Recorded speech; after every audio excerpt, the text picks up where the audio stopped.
আজকে বাংলাদেশের বিভিন্ন জায়গায় 11 দলীয় নির্বাচনী অক্ষের কর্মী, সমর্থক, এজেন্ট, ভোটার বিভিন্ন জায়গায় বাড়িতে বাড়িতে হামলা হচ্ছে, ব্যক্তির উপর হামলা হচ্ছে, আগুন ধরিয়ে দেওয়া হচ্ছে বাড়িতে। নির্বাচন মানে হার জিতের ব্যাপার থাকবে, স্বাভাবিক। সেই হার জিতটা যদি স্বাভাবিকভাবে হয় তাহলে কারো সেখানে বড় কোনো আপত্তি থাকে না, সবাই সাধারণত মেনে নেয়। কিন্তু যদি সেখানে বড় ধরনের কোনো বৈষম্য অথবা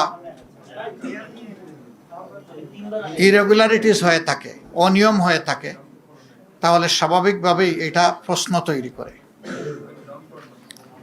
আমরা আমাদের পক্ষ থেকে গতকাল এই ইতিবাচক দৃষ্টিভঙ্গি জানানোর পরেও আপনারা লক্ষ্য করেছেন নিশ্চয়ই, আজকে বাংলাদেশের বিভিন্ন জায়গায় 11 দলীয় নির্বাচনী অক্ষের কর্মী, সমর্থক, এজেন্ট, ভোটার বিভিন্ন জায়গায় বাড়িতে বাড়িতে হামলা হচ্ছে, ব্যক্তির উপর হামলা হচ্ছে, আগুন ধরিয়ে দেওয়া হচ্ছে বাড়িতে।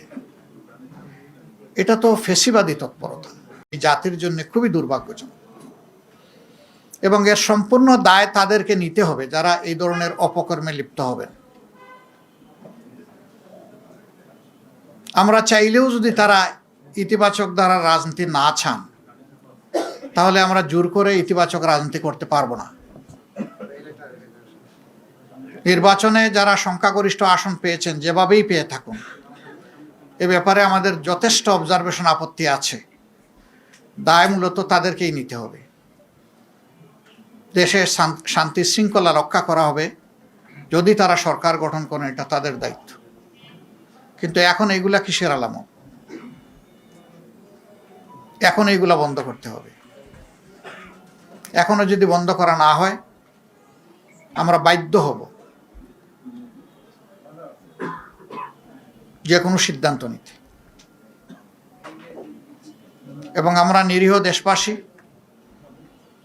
যারা ভালোবেসে একটা পরিবর্তনের পক্ষে গণভোটে হা বলেছেন এবং আমাদেরকে ভোট দিয়েছেন, সহযোগিতা সমর্থন করেছেন, আমরা তাদেরকে বলতে চাই, আপনারা যেমন আমাদের সাথে ছিলেন, আগেও আমরা আপনাদের সাথে ছিলাম, আজকে থেকে আরো শক্তভাবে আমরা আপনাদের সাথে থাকব